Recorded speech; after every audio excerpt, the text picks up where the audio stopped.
আসসালামু আলাইকুম। আজকে আমরা শিখব এইচএসসি আইসিটি 3.1 সংখ্যা পদ্ধতির রূপান্তর। আজকে আমরা শিখব 1 নম্বর রূপান্তর, দশমিক থেকে বাইনারি। 27.12 দশমিক এখানে 2। আমরা জানি বাইনারি ভিত্তি 2, তাহলে দশমিকে আছে, আমাকে এটা বাইনারিতে রূপান্তর করতে হবে। ক্লাসটি দেখলে আশা করি কখনোই রূপান্তরটাই ভুল হবে না। তাহলে চলুন শুরু করি।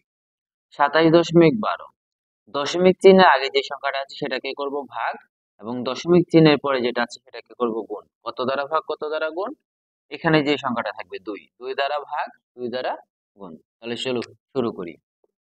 27 ভাগ 2, 2 দ্বারা 27 কে ভাগ করলে ভাগফল যেটা হবে সেটা লিখবো আমি নিচে, এবং ভাগশেষটা লিখবো আমি ডান পাশে।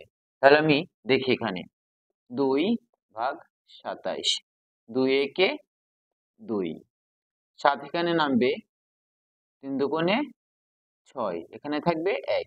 তাহলে ভাগফল 13 ভাগশেষ 1। ভাগফলটা লিখবো আমি নিচে, এবং ভাগশেষ 1 এটা আমি এখানে ডান পাশে লিখে রাখলাম।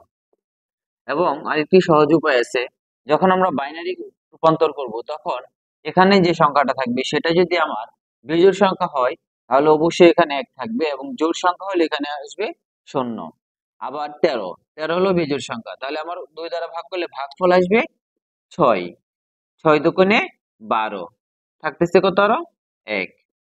এই যে এখন দেখেন জোড় সংখ্যা, তাহলে 3 দুগুণে 6, এখানে থাকতেছে 0। আবার 2 দ্বারা ভাগ করলে ভাগফল 1, 2 একে 2, থাকতেছে কত আরো 1।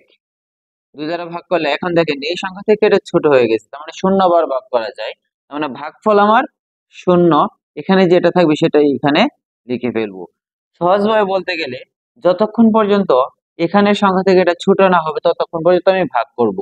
দেখেন 2 থেকে 1 ছোট হয়ে গেছে, যখনই ছোট হয়ে যাবে তখন এখানে লিখবো 0, মানে 0 বার ভাগ করা যায়, আর এখানে যা থাকবে তা লিখে ফেলবো এখানে, শেষ।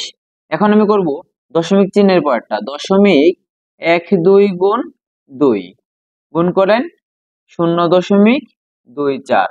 এখন দশমিক 24, দশমিক 24 গুণ 2 0.48, দশমিক 48, দশমিক 48 গুণ 2 0.96, দশমিক 96 গুণ 2 1.92।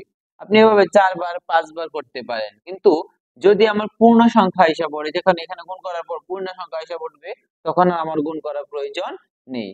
এখন দেখি আমরা এটার উত্তরটি কিভাবে লিখবো। এটা লিখবো নিচ থেকে উপরের দিকে, তীর চিহ্ন দিতেছি আপনাদের বোঝার সুবিধার ক্ষেত্রে, আর এটা লিখবো উপর থেকে নিচের দিকে। তাহলে চলুন শুরু করি উত্তরটি লেখা। সুতরাং 0 লিখতেও পারেন, না লিখতেও পারেন।